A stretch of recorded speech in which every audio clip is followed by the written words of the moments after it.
Alors bonsoir, mon nom est Laurence Lezère, je suis la directrice de Spina Bifida Hydrocéphalie Québec. Nous sommes bien contentes de vous accueillir ce soir pour ce webinaire. Ce webinaire est commandité par notre partenaire Hollister Limited. Nous sommes très heureux d'avoir avec nous aujourd'hui Sophie Leduc. Infirmière depuis près de 20 ans, Sophie possède une riche expérience en soins critiques, soins d'urgence et blocs opératoires. Depuis les 4 dernières années, elle travaille en clinique d'urologie du CIUS MCQ. Elle démystifie quotidiennement cette belle spécialité entourée d'une équipe d'urologues et d'infirmières chevronnées. Elle vulgarise les notions les plus techniques et partage son expertise avec brio et passion. Les objectifs de sa présentation aujourd'hui sont comprendre ce qu'est une vessie neurogène, explorer les différentes options de la prise en charge de la vessie neurogène, les implications, les avantages et les inconvénients. Je laisse maintenant la parole à Sophie Leduc. Bonsoir tout le monde. Donc, aujourd'hui, comme on a mentionné, on va parler de la vessie neurogène chez la personne atteinte de spina bifida. Au besoin, arrêtez-moi. J'ai tendance à parler très rapidement. Donc, si je ne vous comprenez pas, arrêtez-moi. Donc, je n'ai aucun conflit d'intérêt. Pour le plan de la présentation, je vais commencer par faire une révision de l'anatomie de l'appareil urinaire. Je vais ensuite définir ce qu'est une vessie neurogène. Je vais vous parler des options de traitement, de leurs avantages et inconvénients. Et ensuite, il y aura une période de questions. Pour ce qui est de l'appareil urinaire, on parle d'un groupe d'organes qui fabriquent, recueillent et éliminent l'urine. Ce sont donc les reins, les uretères, la vessie et finalement l'urètre qui vont conduire l'urine à l'extérieur. Donc, je vous ai mis une image sommaire là, des appareils, en fait, des organes à l'intérieur de notre corps qui vont conduire l'urine. Donc, on a avec plusieurs numéros, du numéro 1 à 6, on a l'appareil urinaire chez l'humain. Évidemment, au numéro 2, vous reconnaissez les reins. Au numéro 3, on a le pelvis rénal qui pourrait aussi être appelé le bassinet rénal. Au numéro 4, les uretères, donc en français, notre tuyauterie qui conduit la pupille des reins vers la vessie. Ensuite, au numéro 5, vous avez la vessie. Au numéro 6, l'urètre. Numéro 7, les glandes surrénales qu'on utilise, en fait, on en parle un petit peu moins ici là, dans ma présentation. Et ensuite, au numéro 8, l'artère rénale qui est montrée, mais évidemment qu'on en a une de chaque côté. Numéro 9, la veine cave inférieure qui ramène le sang. Au numéro 10, l'aorte. Numéro 11, les artères iliaques communes en rouge et la veine iliaque commune en bleu. Le foie au numéro 12, l'intestin au numéro 13 et au numéro 14, le pelvis osseux. Testons donc vos connaissances. Vous pouvez peut-être sur un petit papier ou dans votre tête vous faire déjà une idée. Est-ce que vrai ou faux pour uriner, nous devons forcer avec nos muscles abdominaux? Est-ce que nous possédons le plein contrôle conscient de notre sphincter urétral? Est-ce qu'une vessie neurogène est une vessie qui ne fonctionne plus? Donc, je vous laisse un petit 30 secondes pour réfléchir.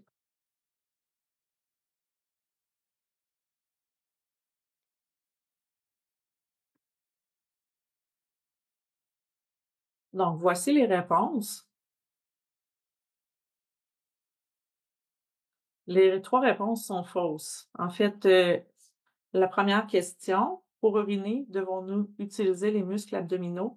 Eh bien non, la phase de miction est une phase où nos sphincters internes et externes sont détendus.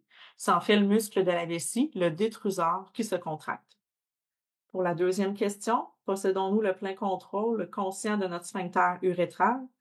Eh bien non, nous avons contrôle seulement sur le sphincter externe urétral. Le sphincter interne, c'est un sphincter qui est involontaire. Et finalement, la troisième question, une vessie neurogène est une vessie qui ne fonctionne plus? Eh bien, c'est faux.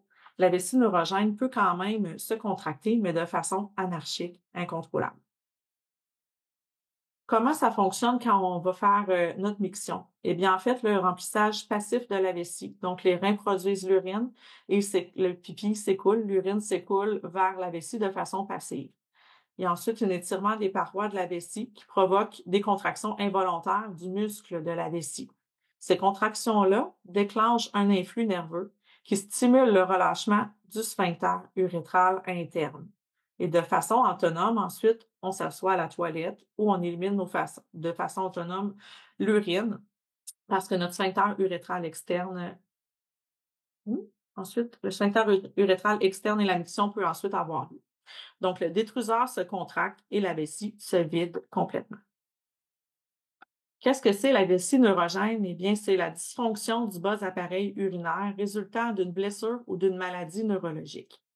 Ça peut varier. Le patient peut ne pas vider sa vessie complètement, ne pas ressentir l'envie d'uriner. Il peut avoir de l'incontinence. Ça peut être une vessie hyperactive. On peut aussi parler de dysynergie vésico-sphinctérienne, donc un problème de communication entre les sphincters, ce qu'on désire et ce qu'on peut faire. Voici les causes les plus fréquentes de la vessie neurogène. Ici, je les ai séparées en deux principales classes. Donc, les blessures médulaires, souvent causées, par exemple, par des traumas de voiture, des accidents sportifs, classiquement des accidents aussi, des patients qui vont faire des accidents pendant soit des petits parties arrosés ou vraiment des accidents bêtes, là. Parfois, les patients pensent même pas avoir cet accident-là. Puis des complications chirurgicales.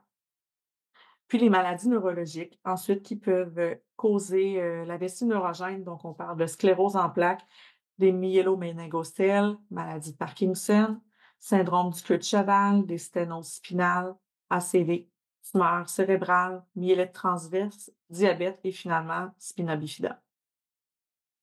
Les causes les plus fréquentes de la vessie neurogène, en 2019, il y a environ 3,7 millions de Canadiens qui vivaient avec une des trois principales causes de la vessie neurogène. Il y a environ 100 000 personnes qui ont la sclérose en plaques, 35 000 Canadiens, corrigez-moi si c'est pas vrai, qui sont atteints de la spina bifida. Il y a 86 000 Canadiens qui sont blessés médulaires et à ce nombre, environ 4 300 personnes s'ajoutent à chaque année. Est-ce que c'est rare la vessie neurogène? Ben non, on peut constater en fait que c'est assez fréquent. 40 à 90 des patients atteints de sclérose en plaques, 40 à 61 des patients qui ont la spina bifida, 70 à 84 des patients blessés médulaires. Comment diagnostique-t-on la vessie neurogène? Et puis, en fait, c'est dépendamment des antécédents de maladies neurologiques. Depuis quand? La hauteur de la lésion, si c'est un patient blessé médulaire, est-ce que la lésion est complète? Est-ce qu'il y a de la dysréflexie autonome? C'est un bien grand mot, en fait, pour dire que le patient réagit à des stimulations douloureuses. Son corps s'emballe pour lui faire comprendre qu'il ressent une douleur, même si physiquement, il ne la ressent pas. Type de spina bifida, ici, je suis un petit peu moins à l'aise. Peut-être que vous pourrez compléter au besoin. Il semblerait qu'il y a plusieurs types de spina bifida. Quelles sont les chirurgies que le patient a subies? Les grossesses, HBP, ça signifie hyperplasie bénigne de la prostate. Est-ce qu'il y a des symptômes de stockage ou de vidange incomplète? Est-ce que le patient nous mentionne qu'il a de la difficulté à vider sa vessie ou qu'il a l'impression qu'il voudrait la vider encore plus? Est-ce qu'il y a des complications, des infections urinaires à répétition, les sepsis, l'incontinence ou des plaies liées à l'humidité, des calculs rénaux vésicaux, détérioration de la fonction rénale? Oui, je savais. La vessie neurogène, le diagnostic. C'est facile pour un patient de compléter un calendrier mictionnel. Un calendrier mictionnel, c'est qu'on va aller mesurer à chaque fois que le patient urine, la quantité d'urine qu'il élimine, la fréquence à laquelle il élimine aussi. À l'hôpital, on peut effectuer un bilan urodynamique. C'est un examen un petit peu plus poussé qui va mesurer la compliance vésicale et mesurer les pressions intravésicales. Il y aura aussi une débimétrie d'effectuer. Donc, on veut savoir comment la vessie se laisse étirer quand elle se remplit, comment la pression se comporte à l'intérieur de la vessie et le patient, ultimement, à quelle force, quelle quantité d'urine il peut éliminer en faisant la phase mictionnelle. Le médecin peut demander une échographie rénale pour essayer de savoir s'il y a de la dilatation rénale. On peut aussi appeler ça parfois de l'hydronéphrose. On va aller aussi mesurer avec des prises de sang la fonction rénale. Donc, est-ce qu'il y a une altération de la fonction de filtration? Et aussi, on peut faire une cystoscopie. Donc, aller vérifier avec une caméra à l'intérieur de la vessie et de l'urètre la présence d'obstruction, de calculs vésicaux. Quelles sont les complications de la vessie neurogène? Il peut avoir des infections urinaires à répétition, une altération de la fonction rénale. Ici, la lettre H et N signifient hydronéphrose. Il pourrait avoir des calculs rénaux et vésicaux si la vessie ne se vidange pas bien, sepsis urinaire et des plaies complexes là, liées à l'immobilité et ou à l'humidité.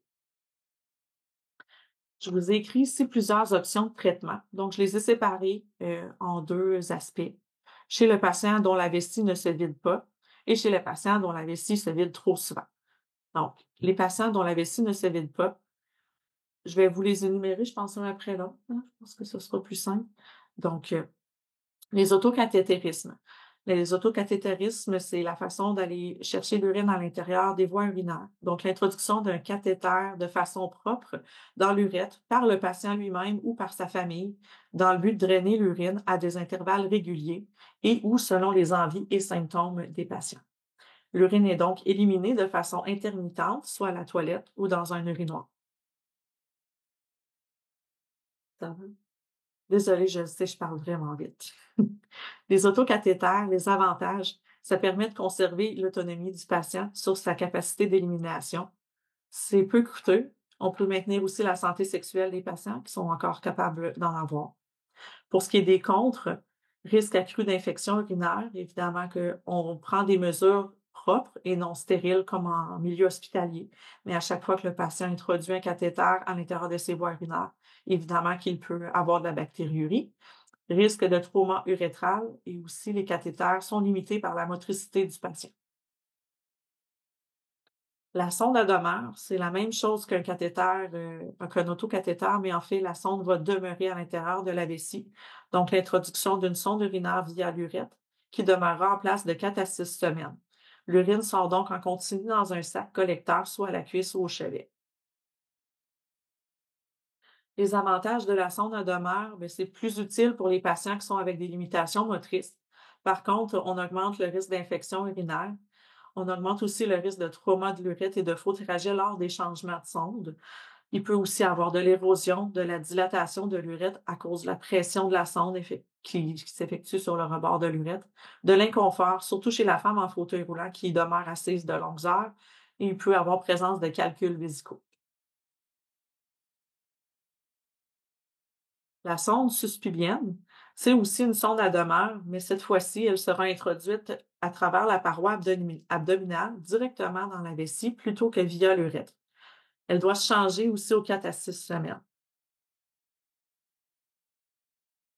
Les avantages de la sonde suspubienne, eh bien, c'est plus confortable pour le patient. Le patient peut aussi avoir une vie sexuelle en ayant le cathéter suspubien. Par contre, il y a un risque aussi augmenté de faux trajets lors de l'insertion et ou du changement, un risque d'infection urinaire, un risque de calculs vésicaux. Les patients ont souvent des fuites fréquentes, des spasmes urinaires, si bien que ça peut même sortir, l'urine peut sortir par les voies naturelles. Et parfois, ben, la sonde suspubienne est impossible à installer parce que les patients ont eu des chirurgies abdominales multiples. Le condom urinaire et percussion suprapubienne, c'est moyennement utilisé. Catherine, ma collègue, pourrait vous le dire, peut-être un peu plus que moi. Mais en fait, le condom urinaire, on va aller ici l'utiliser pour vidanger l'urine chez l'homme et le patient peut se faire des percussions suprapubiennes d'un dermatome dans le but de déclencher le réflexe de la miction. L'urine est ainsi éliminée dans un condom connecté avec un sac collecteur. Moi, je l'ai vu seulement 5 fois dans mon centre, un patient qui se faisait des percussions suprapubiennes. C'est quand même assez rare. Peut-être que dans d'autres centres, on le voit un peu plus. C'est surtout chez les patients blessés médulaires. L'avantage, ben, c'est non invasif et peu coûteux. Mais le contre, ben, c'est la vidange variable. C'est difficile de quantifier aussi la quantité d'urine. C'est tributaire de la dextérité du patient. Il y a un risque accru de plaie au niveau du pénis du patient. Là, le condom n'est pas toujours toléré. Une chirurgie qui peut être effectuée, cystectomie radicale et conduit iléal, c'est le retrait de la vessie par voie abdominale. Les uretères sont ensuite connectés à un bout d'intestin et ce bout d'intestin est amené à la peau. On appelle ça une urostomie. L'urine est éliminée dans un appareil de collecte d'urine collé sur l'abdomen du patient Et chez l'homme, cette chirurgie inclut habituellement le retrait de la prostate. Chez la femme, le retrait de l'utérus et parfois des ovaires et des trompes. Les avantages du conduit iléal, c'est plus confortable pour le patient. Résolution aussi des problèmes d'incontinence et d'humidité. Par contre, c'est une chirurgie à haut risque de saignement. C'est une chirurgie assez compliquée qui prend plusieurs heures et les complications post-opératoires peuvent être assez importantes. Donc, un iléus, l'intestin devient paresseux.